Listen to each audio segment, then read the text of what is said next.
আসসালামু আলাইকুম। সারজিদ আলম পদত্যাগ করছেন, শহীদ স্মৃতি ফাউন্ডেশন থেকে পদত্যাগ করছেন এবং সে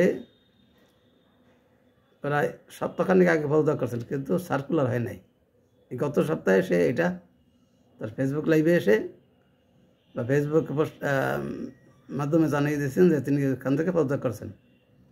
তাহলে এখানে দেখেন, আমি এর আগে যে সম্ভাবনা বা সন্দেহ করছিলাম যে নিহত ছাত্রদের এককালীন কিছু টাকা দেওয়া হোক এবং আহত ছাত্রদের সঠিক চিকিৎসা, আহত ছাত্র বা অন্য যাই আহতদের সঠিক চিকিৎসা এবং পুনর্বাসনের জন্য এককালীন টাকা দেওয়া হোক।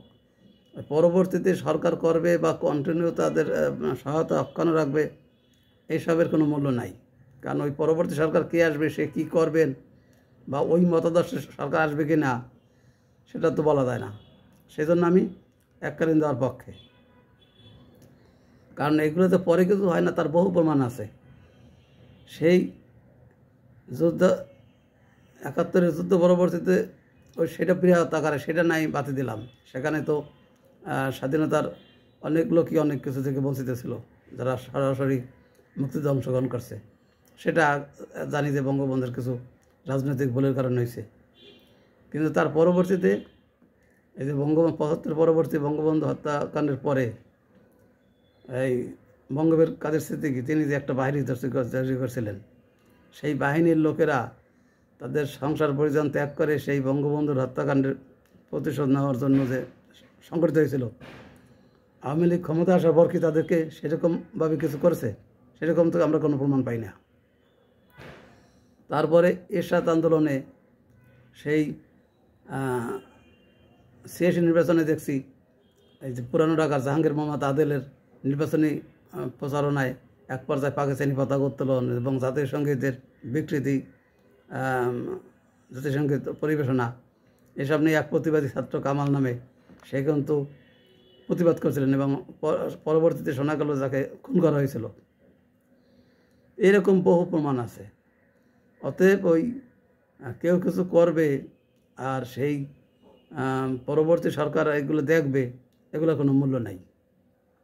তারপরে দেখেন, উপদেষ্টাদের ভিতরে এখনও কিন্তু সেই যে মানে কানাকলি খোঁজে বিভিন্ন ইস্যু তৈরি করা, সেগুলো কিন্তু বন্ধ হয় নাই। দেশে যেখানে প্রতি মাসে ৩০০ থেকে ৩০০ অধিক লোক খুন হচ্ছে, এই মুহূর্তে তারা এখনও সেই মুজিববাদ, জিয়াবাদ একের পর এক ইস্যু চলছে। অথচ হাজারো রকমের সমস্যা জনগণের জীবন ধারণের জন্য বা দৈনন্দিন কাজে, আইনশৃঙ্খলা পরিস্থিতি, শিক্ষা ব্যবস্থা, এর দিকে কোনো নজর নাই। যেই কোটা আন্দোলন নিয়ে তাদের আবির্ভাব, সেই কোটার বিষয়ে তাদের কাছে কোনো বক্তব্য নাই। তাহলে এগুলো বুঝতে হবে যে এগুলো সম্পূর্ণ তাদের একটা সংগ্রামী ছিল। কোটাটা আসছিল তাদের একটা ভাওতাবাজি। কোটার আন্দোলন তারা করছেন ঠিক আছে, কিন্তু কোটার আন্দোলনই একমাত্র কারণ ছিল না। আওয়ামী লীগ সরকারের মানুষে যেমন এই শেখ হাসিনার যে এককভাবে ভুল যেগুলা, যে ইয়াবা, মাদক, ইয়াবা এগুলো নির্মূল করার জন্য ইয়াবা সম্রাটকে তার দলে রাখছেন, অথচ আকরাম নামে এক কমিশনারের ক্রস ফায়ার করাইছেন। আবার এই দুর্নীতির জন্য করছে, দুর্নীতিবাজ লোকদের দুর্নীতি দমন কমিশনে নিয়োগ দিয়ে রাখছিলেন।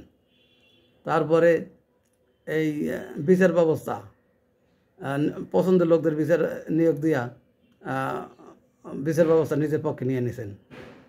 তারপরে এই ব্যাংকে দুর্নীতির যে পরীক্ষিত লোকগুলা, তাদেরকে সেই ব্যাংকের পরিচালনা পর্ষদে নিয়োগ দিয়া ব্যাংকে দুর্নীতিমুক্ত করতেছেন।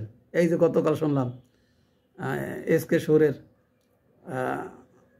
ব্যক্তিগত ভল থেকে কোটি কোটি টাকার স্বর্ণ, তারপরে এফডিআর, তারপরে বৈদেশিক মুদ্রা, এগুলো পাওয়া গেছে।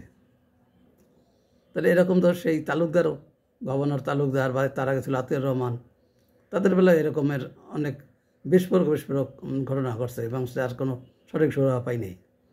তারপরে দলের অনেক লোক দিয়ে সেই ক্যাসিনো কাণ্ড ঘটাইছেন। রূপা মেনন, তারা যে শত শত বাড়ির মালিক, ফ্ল্যাটের মালিক, স্বর্ণ গয়না, কোটি কোটি টাকার সম্পদ, তো এগুলো তো মানে ওপেন সিক্রেট ছিল। তো এর ব্যবস্থা সরকার এক দুর্নীতির জন্য বা তার শাসন কার্যকে নিষ্কণ্টক করার জন্য শুধুমাত্র বিরোধী দলকেই দমন করছে, কিন্তু তার চারপাশে যে দুর্নীতিবাজরা একেবারে আকড়া গেড়ে বসছিলেন সেই ব্যাপারে কিন্তু তার কোনো কার্যক্রম ছিল না। মুখে সেটা ছিল কাগজে কলমে, কিন্তু বাস্তবে ছিল না। সেটা বহু প্রমাণ আছে। সেটা যেই দিকে হাত দেওয়া হবে সেই দিকে দেখা গেল যে সে দুর্নীতিতে চ্যাম্পিয়নদের তার চারিপাশে রাখছিলেন। অতএব ওই তাকে ছাত্ররা বিতাড়িত করছে। এই ছাত্র আন্দোলনে তো বিতাড়িত হয় নাই, তারা আন্তর্জাতিক চক্রান্ত ছিল, দেশীয় লোকের তার প্রতি আস্থাহীনতা ছিল, এবং জনগণের শিক্ষা ব্যবস্থা শেষ পর্যন্ত শিক্ষা ব্যবস্থাটা এমন একটা পর্যায়ে নিয়ে গেছিলো যে কোনো মানুষ আর এই শিক্ষা ব্যবস্থাকে মানে সহ্য করতে পারছিলেন না। তো এগুলো সব কিছুই বুঝতে হবে। এবং সেই আওয়ামী লীগ যদি ওই জাতীয় বিষয়গুলো এখন অনুধাবন না করেন, আর সেই জাতীয় লোক যারা তাদেরকে এই পর্যায়ে নিয়ে আসছিল সেগুলো যদি সেই নেত্রী এখন ওগুলা অনুধাবন করতে না পারেন, এবং সেই আওয়ামী লীগের ওই রকম ঘটনার থেকে বিএনপিরও যদি শিক্ষা নিতে না পারেন, তাহলে তো দেশের রাজনীতি সম্পূর্ণ ভিন্ন খাতে যাবে এবং ভিন্ন রূপে আবির্ভাব হবে। তবে আমি আবারও বলি, আওয়ামী লীগ, বিএনপি, জামাত, জাতীয় পার্টি বা বরাবর আরও অন্য দল, ডানপন্থী সব দলের অংশগ্রহণে নির্বাচন হবে, এবং সবাইকে বলতে হবে যে আমরা কেউ দুর্নীতিবাজকে প্রশ্রয় দেব না, এবং দেশের উন্নয়নে যেটা ভালো সেটা যে দলই বলুক, যেখান থেকে আসুক, সেটা সবাই গ্রহণ করবে। দলের নিজস্ব ইশতেহার থাকবে, নিজস্ব মতবাদ থাকবে, কিন্তু জনগণের স্বার্থে, দেশের স্বার্থে যেটা ভালো সেটা সবাই গ্রহণ করবে। আসসালামু আলাইকুম।